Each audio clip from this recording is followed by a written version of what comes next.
Հավաքական անվտանգության պայմանագրի կազմակերպության գլխավոր քարտուղար Նիկոլայ Բորդյուժան ասել է, թե Լեռնային Ղարաբաղի հակամարտության սրացման հետևանքով կարող է պայթել ամբողջ Կովկասը։ Мы с большой тревогой смотрим в том числе и на то, что... Մենք մեծ տագնապով ենք հետևում Կովկասի այսօրվա իրավիճակին, հատկապես Ղարաբաղյան հակամարտության շփման գծի իրավիճակին։ Այնտեղ արդեն ծանր ռազմական տեխնիկա է կիրառվում, տանկեր են կիրառվում, կան կորուստներ, մարդկային կորուստներ։ Человеческие потери. Я считаю, что политический ресурс... Ես գտնում եմ, որ մեր երկրների քաղաքական ռեսուրսը պետք է օգտագործվի կանխելու իրավիճակի ապակայունացումը, որպեսզի արդեն այսօր բավականին տաք փուլում գտնվող հակամարտությունը չվերածվի ռազմական լայնամասշտաբ բախման։ Сегодня это очень страшная перспектива, потому что тогда взорвется весь Кавказ.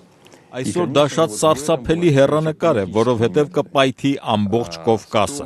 ասել է ՀԱՊԿ-ի գլխավոր քարտուղարը Ռոսիա 24 հեռուստաընկերության հարցազրույցում, որը հեռարձակվել է կիրակի օրը, դեկտեմբերի 27-ին։ Используя авторитет глав наших государств. Իհարկե առաջին հերթին քաղաքական մեթոդներով, այդ թվում օգտագործելով նաև մեր երկրների ղեկավարների հեղինակությունը, մենք չպետք է թույլ տանք, որ այսօր ինչ այնտեղ տեղի է ունենում ավելի զարգանա, ընդհակառակը պետք է հանդարտեցնել իրավիճակը, պետք է դադարեցնել փոխհրաձգությունները։ Нужно все-таки решать эту проблему Нагорного Карабаха мирным путем, но ни в коем случае применением тяжелого оружия.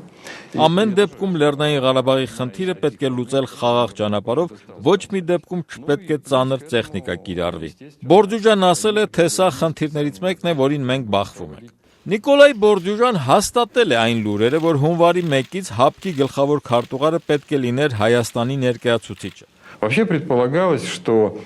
с Нового года генеральным секретарем будет представитель Армении. Սակայն նա ասել է, թե մեծ փոփոխությունները Սիրիայում իրավիճակի բարդացումը,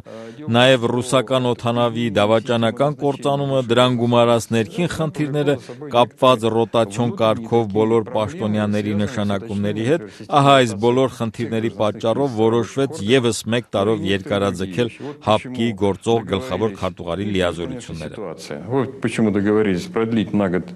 полномочия генерального секретаря. Անդրադառնալով 2016-ին նախատեսված ծրագրերին, Բորդյուժան հայտնել է, որ Հայաստանում անցկացվելու են ՀԱՊԿ-ի անդամ երկրների հատուկ նշանակության ստորաբաժանումների մեծ զորավարժություններ։ На таком антитеррористическом треке.